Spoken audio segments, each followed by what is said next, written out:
Pushpa part 2 जाने क्या होगी आगे की कहानी। हेलो दोस्तों, मेरा नाम तुषार है और आज की इस वीडियो में हम बात करेंगे पुष्पा 2 मूवी की। और अगर आप हमारे चैनल पर पहली बार आए हैं तो चैनल को सब्सक्राइब कर दें। तो चलिए शुरू करते हैं। कुछ फिल्में ऐसी होती हैं जो सिर्फ सिनेमा घर तक सीमित ना होकर लोगों के दिल और दिमाग दोनों की सोच बन जाती है और सारी समस्याओं से लड़कर एक वर्ल्ड रिकॉर्ड बना देती है। जैसे साउथ की blockbuster Pushpa the rise part 1 2021 की सबसे लोकप्रिय फिल्मों में से एक है, जिसमें आपने देखा होगा कि पूरी फिल्म की स्टोरी पुष्पा के जीवन पर आधारित होती है, जिसमें पुष्पा के छोटे मोटे नौकर होने से मालिक बनने तक का सफर दिखाया जाता है। लेकिन पुष्पा गुंडा है या हीरो, इस फिल्म का जवाब हमें नहीं मिलता।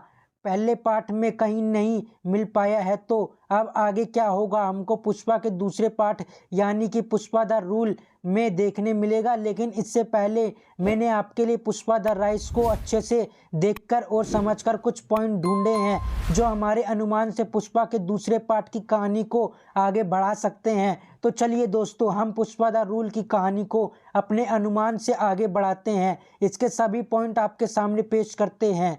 अब आपको ये बता दें कि ये हो सकती है पुष्पा पार्ट 2 की स्टोरी। पॉइंट नंबर 1, पुष्पा का बेस्ट फ्रेंड जिन्होंने पुष्पा को देखकर अपना मालिक ही बदल दिया था और बाद में धीरे धीरे पुष्पा का राइट हैंड बन गया। मेरे अनुमान से दूसरे पार्ट में ये बेस्ट फ्रेंड पुष्पा का सबसे बड़ा दुश्मन बन सकता है।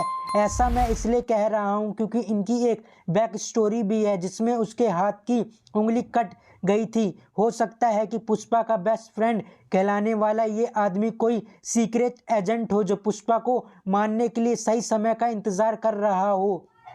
पॉइंट नंबर 2, या तो हो सकता है कि पुष्पा ना तो कोई हीरो है और ना ही कोई गैंगस्टर, बल्कि वो एक पुलिस ऑफिसर है जिसका टारगेट चंदन की लकड़ी को बेचने वाले गैंग को जड़ से उखाड़ फेंकना है। अब वो कैसे होगा? तो पहले श्रीनु और गोडी रेड्डी को एक दूसरे से अलग करके दोनों गैंग के मुखिया आदमियों को खत्म करना, जिससे अपने आप ही गैंग मेंबर्स की संख्या कम होने लगी। ऐसा काफ़ी हद तक इसलिए हो सकता है क्योंकि पुष्पा खुद अचानक इन लोगों से मिलता है, ना कि ये पुष्पा से मिलते हैं। और माल को पुलिस वालों से बचाकर सुरक्षित बाहर निकालना किसी पुलिस वाले के ही दिमाग की उपज हो सकती है। पॉइंट नंबर 3, अब पुष्पा की लाइफ में दो लोग सबसे ज़्यादा अहमियत रखते हैं। पहली है उसकी माँ और दूसरी है उसका प्यार यानी श्रीवल्ली, जिसके लिए पुष्पा ने अपनी लाइफ को खतरे में डालकर रेड्डी परिवार से पंगे ले लिए थे। और हो सकता है कि जब जोली रेड्डी की वापसी होगी तो वो सबसे पहले पुष्पा की अपना बदला लेने के लिए श्रीवल्ली को जान से मारेगा, जिसके बाद पुष्पा अपने ही सिंडिकेट के खिलाफ खड़े होंगे।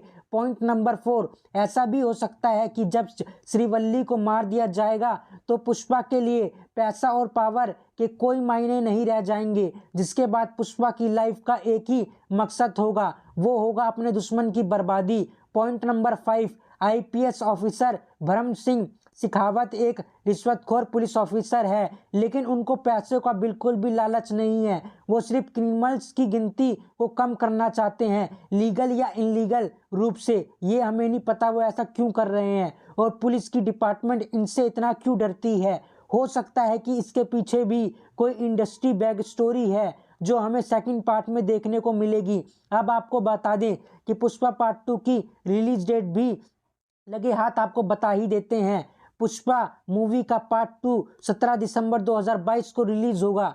तो दोस्तों, ये थे मेरे कुछ अनुमानित पॉइंट जो पुष्पा द रूल यानी पुष्पा द रूल की कहानी को आगे बढ़ा सकते हैं।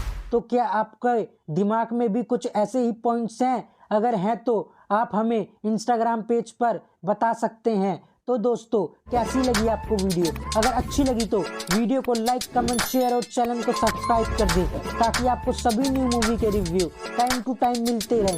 तो मिलते हैं आपसे नेक्स्ट वीडियो में। Thanks for watching.